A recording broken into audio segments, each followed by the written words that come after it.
welcome back to Philippines Uncut. I'm Buddy Cunanan, and tonight's topic is Lessons from the Holocaust. And joining us still is Dr. Rachel Wyman, who is an expert on interreligious relations and religious tolerance. Welcome back, Dr. Wyman, to our second segment.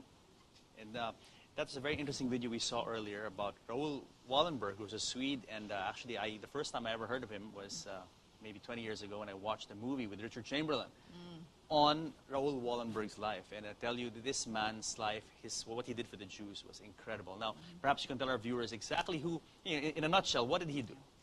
Well, you and I talked about righteous Gentiles. And in fact, there was a book written by that name, by John Bierman. And I was 21 years old. I was his research assistant. And that's what got me absolutely engaged in this. This would have been 100 years. This is Raoul Wallenberg's 100th anniversary, centennial, if he would have been alive or celebrating this 100 years, celebrating his life. He was that powerful that I named my son, his middle name is Raoul. Wow. I'm not from Hungary, not a Hungarian Jew. I'm not from Sweden, but I just admire the man so much. And the admiration for him was, again, we were talking about ingenuity and creative spirit. You can do it you can harness it for good as well as you can for evil. And this is a man who took every possible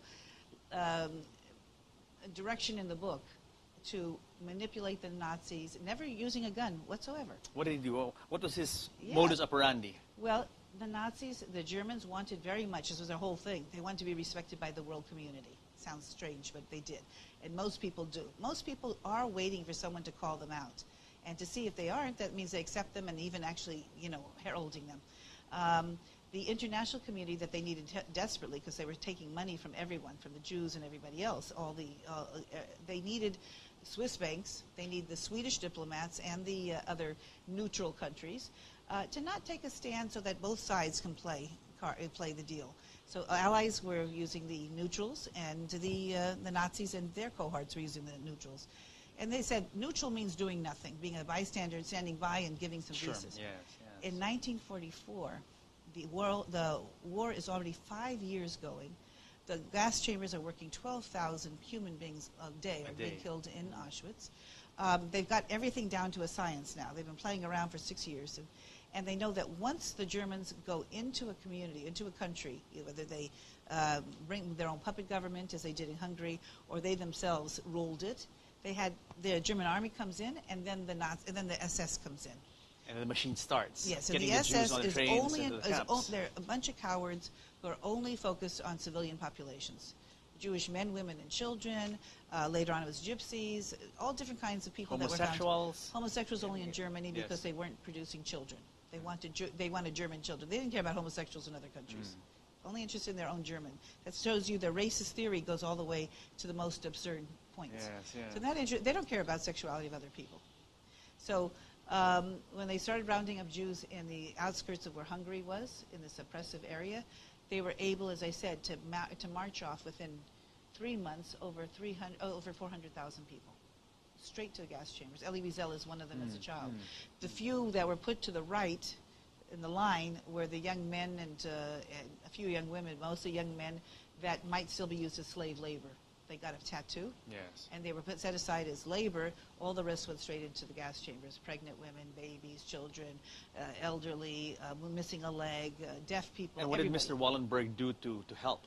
Wallenberg was a businessman. He was not a diplomat, but he was contacted by friends, by Jewish friends, and saying, "We know you've been going as a Swede in and out of Europe and all that, and you're the one who's even telling us about what you're observing and all this."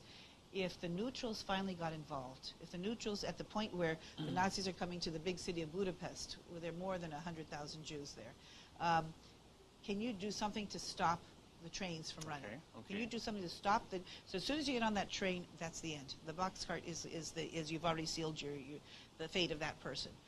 Don't let them get out. Keep them safe. Is there something you would do? We're trying to win this war. The people who came up with that were people in America, American Jews and Christians, that had been giving to the U.S. State Department money for resettling refugees after the war. And they said there isn't going to be no refugees after the war if you don't do something now.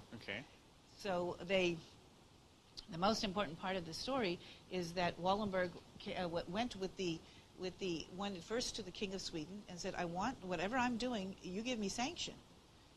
that what I'm going in is one thing, to rescue Jews. Okay. Will you give me sanction? Don't give me money. Money is available, different things, but just give me the sanction of the stamp of your approval. I am a Swedish diplomat. He gave him that Okay. role. He went into Budapest and he started using what is considered to be neutral terminology that everyone can have, which is once you build an embassy or buy a building and say this is my embassy and you It's bring protected. people in, It's you're protected. Yes. And the Nazis wanted just as desperately for their POWs to get Red Cross help, wanted just as Sure, desperately sure. to have access to neutrals. Sure. So they respected this total complete sham and facade. Sure. They actually did. So not only did he start putting up buildings and putting the flag on top and He started bringing people in, issuing passports. issuing passports, saying these are people that are stuck during wartime, but afterwards they're going to be They're Swedes. Swedes. They're Swedes. They've got Swedish protection. Amazing. They didn't go out that much, but they have Swedish protection.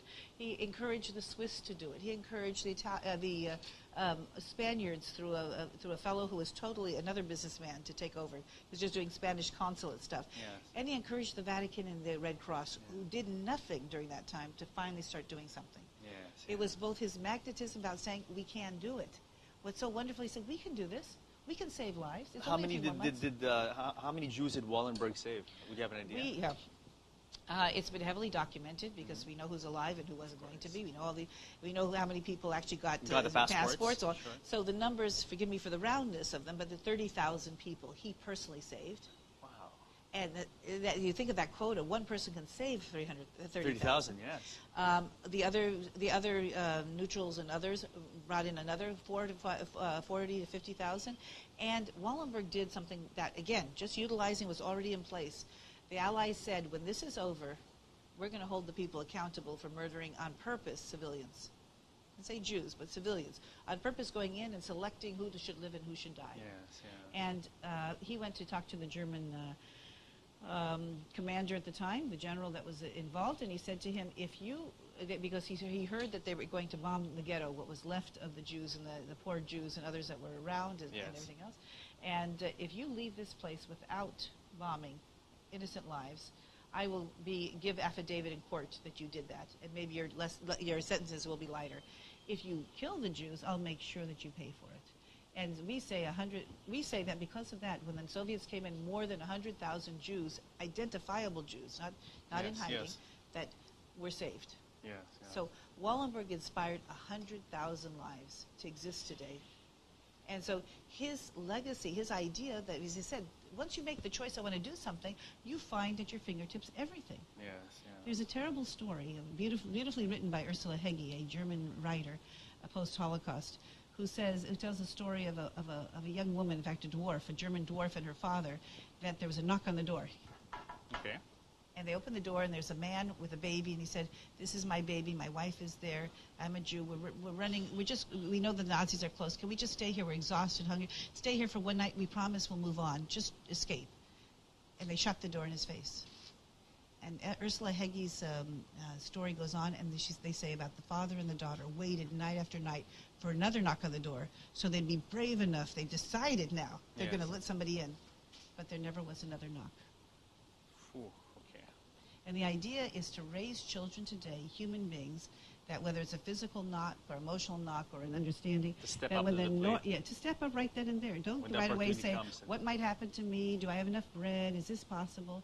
When you see people in need, in desperate need at that moment, the sanctuary is so important. Absolutely. And this is why I'm in the Philippines, because I saw and I heard for the first time in all those years that I was working in Holocaust rescue and stories of resistance and people of righteous behavior, both Jews and non-Jews, that helped save lives, thousands and thousands and hundreds of thousands of lives, that I heard about Manuel Quezon. There you go. And this is, I'm glad you brought this up, because a lot of people actually are not too aware of the role that the late President Quezon had in saving so many Jews from, as I said in the opening spiel, imminent death, imminent extermination. Let's talk about his role. What did Manuel Quezon do? Manuel Quezon, I mean, this is his, I mean, like I say, Well, I want the young people to have heroes. I certainly have them, and I think those are the people that inspire you. You say one person's a politician. What can a politician do? One person's a priest. What can you do? The idea is wherever you are in life, you have the responsibility to say yes when the knock came at the door. And you can do something. And you can do something. Yes. And that's what happened to Manuel Quezon. He saw there were a very small Jewish community that was here, very How tiny. small was it at that Not time? even Dr. 50 Wyman? families. 150, okay. No, 50. 50. Not okay. even 50 families. Okay. And of those 50 families, maybe a handful were wealthy enough to help somebody else in Okay. any sustained way. 5 to 10 families maybe. And one of those families was the Frieder family that was here with the cigars. And they were playing poker with Manuel Quezon, with Eisenhower, with McNutt, with others there. And they said, we're import-export. We're on those boats, and we see boat people. We see Jews on boats escaping. They're escaping with just their lives. That's all they had. The Yep. Nazis wouldn't Yep. allow them to take any money No out. possessions, sure. No port is letting in any immigrants. And these are people with skills. These are doctors. These are lawyers. There's... Yeah, because the Jewish people, I mean, generally are very skilled, very educated, very skilled. It's something very big in the Jewish tradition. Education, right? I mean, correct me if I'm Education wrong. is the goal, and so I think it's one of the reasons we lasted for 2,000 years in exile, Yes. is because we taught our children, both the poor and the rich child. Every 3-year-old boy, now girls, but before that, every 3-year-old boy had to be educated. Yes. Everyone. And when you want to choose a good match for your wife, for your daughter, you wouldn't go to the richest man, you'd go to the most scholarly, the most accomplished, that could answer the most difficult question in the best way. That was considered to be the highlight. So Quezon was playing poker with these guys and found out that There's boat people that a lot are of Jews knocking on the door. fleeing Europe and had nowhere to go. At this point, it's Germany, Austria, because Okay. we're talking about Okay. the 38 to 37, Okay. 38. No one knew when that war would happen, or the fact that They were just many- fleeing. They were just fleeing for their lives. Anne Frank's family fled Sure. to Holland. They never thought that Holland would be invaded, right? I mean, they Yes. did flee. But people say, why didn't they go? People left wherever they could. But And so what those people that were don't the realize is what you said, that a lot of doors are actually closed to them. A lot of countries said, no, we're Right. not taking any Jews. There's, the obvious is an easy. I say easy meaning it's true, but it's also easy. There's a depression going on. Who needs more immigrants? Sure. Right now they're doing that in America. Who needs more immigrants? We have a Sure. difficult financial Sure. state. When in fact, those roles and those responsibilities, the idea that Quezon had wasn't really that people would stay in Manila, but they would be throughout the islands to be helping with doctors, and we're helping pharmacists and helping chemists and helping people. So what did Quezon do? Quezon agreed to say that since there is no immigration policy at the moment in the Philippines, that they would open up the doors to as many as we can with the consensus of people as we're building an immigration policy, and I'll even house them on my own land in Marikina. Oh, wow. As you're deciding, they'll be my Amazing. guests here, Amazing. alien guests here, stateless at this moment, but we will bring them in as long as you Jewish community will pay for it. So no Filipino can ever say that is a burden on the state that was brought in. So they would have the meals and the food and living and learn the English and learn what pass whatever test it is, licenses and others. The kids would go to school. They would have their tuition paid for at La Salle. By the Jewish community. By the Jewish community. And De La Salle had Jewish kids there. St. Scholastica Ateneo. had Jewish kids there. Ateneo I haven't yet found, Okay. but Okay. but those who did, And the Jews did come.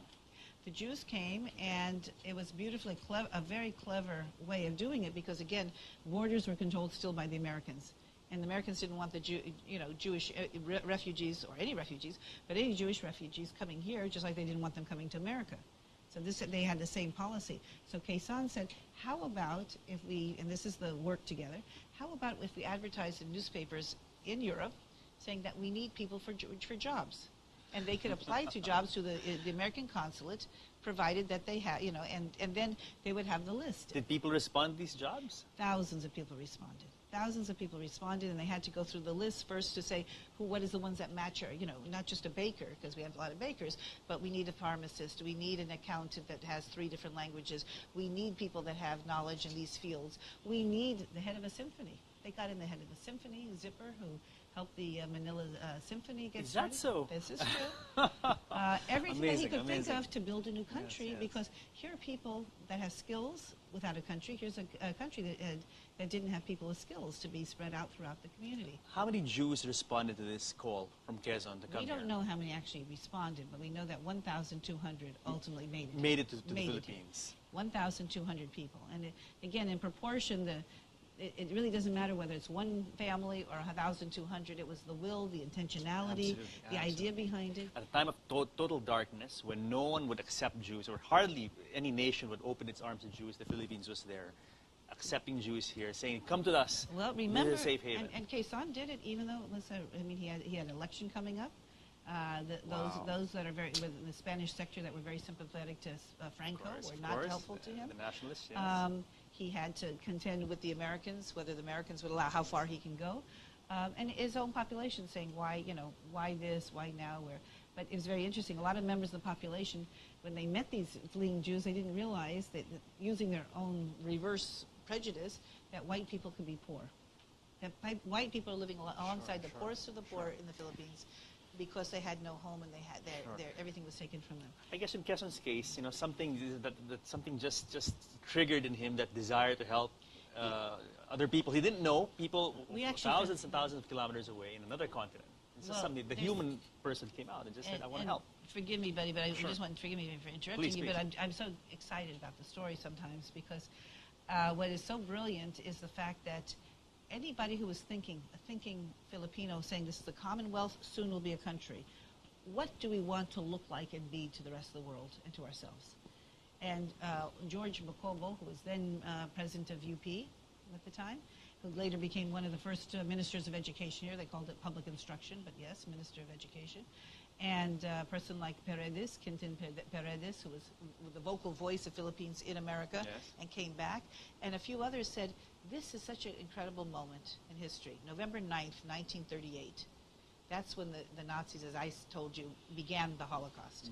Everything else was discrimination, putting on stars, burning books, kicking people out of schools, out of jobs. It was everything to make people leave. After that, when there's little to go and people had no place to go to and no money to get there, and no welcome arms there, was this new policy of let's start rounding up Jews into concentration camps. That night, 30,000 Jews were rounded up into camps in one night. It was called Kristallnacht because it's the night of the broken glass. Every single pane of glass in a home or in a storefront that had any relation with Jews was destroyed. 99 houses of worship, 99 synagogues were destroyed at that night. That was on the front page of the Inquirer. Then it was called the Inquirer, the Bulletin, which was still around then. Others, it was on the radio. Those are the only two places you can get it. Radio, and then the word of mouth, and those few Jews who are coming in on the boat saying what they witnessed and what horror they were already experiencing. Within 10 days, on November 19th, 1938, next year's 75th Jubilee moment, Filipinos at the old gymnasium at the Ateneo, Catholics and Protestants, had a rally called Indignation Rally. 1,000 Filipinos showed up. They showed up to something that was created, a committee for racial and religious tolerance. And at that 1,000 people that were there, in a sense, standing up alongside Quezon saying, this is what we want. For people thousands of kilometers away, another continent, they didn't know, didn't have any connection to, no kinship really, but they just realized that this thing cannot go on. They had to do something. They had to do something. Yeah. They had to be registered that you have to choose. When you see something happening, are you going to be on the side of silence and the perpetrators of any crime? Or are you going to be on the side of the victims and people who say, we're standing up? Anybody who can give a hand out, why don't they? Yes. Dr. Wyman, unfortunately, we've come to the end of our show. Would you like to say something quickly to our viewers? Well, I just want to say this is a special time for Hanukkah, which in every December, close to the same time as Christmas, is the Festival of Lights. The Hanukkah that I brought today represents freedom of religion. And we keep lighting the lights, so all 8 plus the one, what we call shamash, the one holder is lit. Those 8 days that symbolizing growing light in this darkness. When it's a winter solstice and so dark, for everybody else to start seeing that there's light. And I'm here in the Philippines and going on to Indonesia and other places, looking for and finding, that's the whole point, I do find wonderful people who light up the world with the brightness of their behavior, their attitude, their actions that goes against the darkness of evil and of hatred and bigotry, prejudice. It's the kind of thing that I'd love to see happen in schools here, that we would learn about who are the great role models, including Quezon, not only as the first president of the Commonwealth, but as someone who did an incredibly worthy deed that shows that in the spirit of Rizal, who remembers how difficult your oppression was, in the spirit of deciding, are you a democracy or are you a fascist? And then the third thing, in identifying openly that the good Christian thing to do, as a predominantly Christian nation, to look at it and where are the great things that it did lead us to, their relationship to their older brother, the Jewish people. On November 19th, the indignation rally took place, 1,000 Filipinos showing up. A few years later, after that horrible war in 47, you made the decision to partition Palestine and give us a home, a Jewish national home in 1947. And we'll never forget it. We never forget our friends. And as Filipinos, we are so proud to have been instrumental in the creation of the State of Israel. Thank you very much, Dr. Wyman. Thank you. God bless you, ma'am. Thank you and very more much. power to you and your advocacy. Thank you. Shalom. Shalom. Thank you very much. Well, guys, I hope you enjoyed our talk on the Holocaust and lessons learned from the Holocaust. Join us again next week here on Philippines Uncut, where we talk about what matters to you, because you guys matter the most. See you guys next week.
Saw earlier about Raoul Wallenberg, who was a Swede, and actually, the first time I ever heard of him was maybe 20 years ago when I watched a movie with Richard Chamberlain on Raoul Wallenberg's life. And I tell you, this man's life, what he did for the Jews was incredible. Now, perhaps you can tell our viewers exactly who, in a nutshell, what did he do? Well, you and I talked about righteous Gentiles. And in fact, there was a book written by that name, by John Bierman. And I was, at 21 years old, I was his research assistant. And that's what got me absolutely engaged in this. This would have been 100 years. This is Raoul Wallenberg's 100th anniversary, centennial, if he would have been alive or something.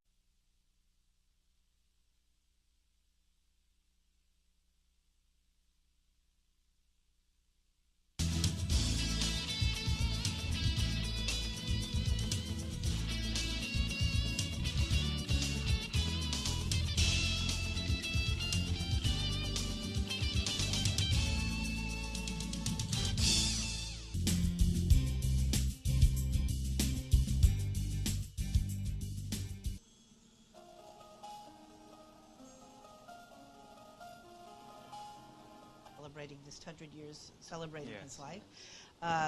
He was that powerful that I named my son, his middle name is Raoul. Wow. I'm not from Hungary, not a Hungarian Jew, I'm not from Sweden, but I just admire the man so much. And the admiration for him was, again, we were talking about ingenuity and creative spirit. You can do it you can harness it for good as well as you can for evil. And this is a man who took every possible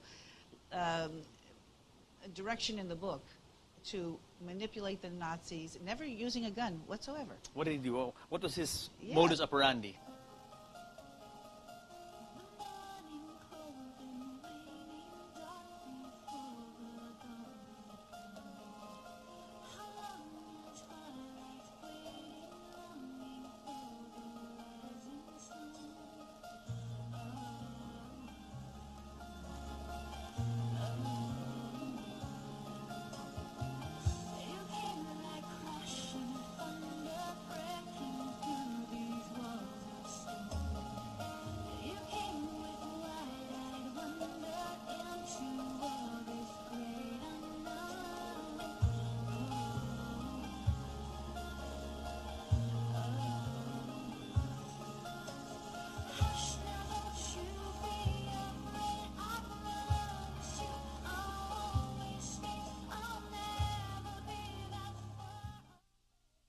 to Philippines Uncut. I'm Buddy Cunanan, and tonight's topic is lessons from the Holocaust. And joining us still is Dr. Rachel Wyman, who is an expert on interreligious relations and religious tolerance. Welcome back, Dr. Wyman, to our second segment. And that's a very interesting video we